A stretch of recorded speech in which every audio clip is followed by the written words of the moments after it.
Welcome back to Right at the Wire. Well, as part of our race replay analysis series for the Belmont contenders, we're going to be looking at Cain today. And his last race was the Kentucky Derby. So let's see how he did and let's see how it stacks up with the other contenders. So here's the Kentucky Derby, and Cain was in position number 16. So let's take a look and see how it went down. Mandarin Hero taking his spot in the starting gate. Disarm steps up, and the last one will be King Russell.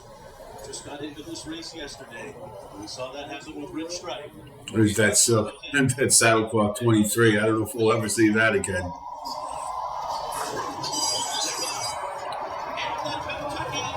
And you see, it was a pretty level break. And Cain, he followed Jace's road right out and got up on the leaders. And he's about mid-pack, about, saving some ground there, looking pretty good. They're being followed by Rocket Can and Cain. King Russell is next. Cyclone Bishop to the outside, and then comes Belmont and Disarm. Dermis Otedake has been taken well off the pace here. He is near the back of the pack early on, and then comes Belmont, followed by Sun Thunder, Angel of Empire, and Tappet Trice. WC's looking pretty good there. He's got a good position on the rail. On the outside second. This opening quarter mile was quicker than we expected. And he's not too far off the pace, so if he's got enough, he's in pretty good position right there. Plenty of open space. 6 lengths off the lead. Break another 2 to Rocket Can, and then Cain to the inside. Disarm is next. Mandarin Hero has 9 lengths to make up. And he's tracking right off the leader, so at this point he's going to need a little racing luck to get open, but really not much of an excuse right here.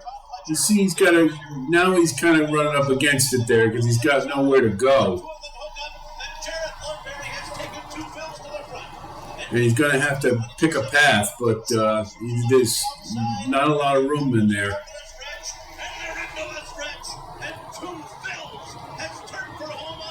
So you see, he saved a whole lot of ground here, and he had a little bit left there, and you see, just couldn't quite get free.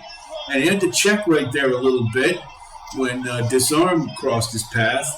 And it kind of interrupted his momentum a little bit, but he kept on pretty well. And, given his odds and given the rest of the field, really didn't run that bad a race, to be honest. Given his odds, actually, Cain, I thought, outran them. He ran a pretty good race. Really, what it looked like to me, the problem is that he didn't have enough horse to maintain position. And his jockey I think he probably should have swung him outside at that point. That's just me. But I think the bottom line is, more than anything else, while he did run a good race, he just didn't have enough. And he's kind of in that hit show category where he's doing pretty well, and he ran a pretty good race. And there is room for improvement, to be sure, but I think he's more of a grade 3 type of horse running in a grade 1 event. And that's really what it comes down to. But it's a smaller field with the Belmont, and if he can build off of his Derby, who knows? He could possibly factor.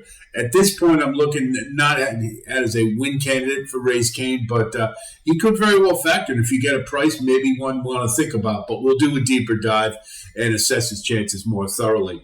We're going to continue with our race replay series for the rest of the contenders for the Belmont, so be on the lookout for that. And we'll do our Elements of Handicapping series later in the week, form, class, speed, and pace, for those of you who are not familiar with it. And that'll give us a nice firm foundation for making our wagers for the Belmont. Of course, if you do like what you see here, please like and subscribe, and we do appreciate you coming by. Hope to see you again. I'll be talking to you in the very near future, so until then, be well.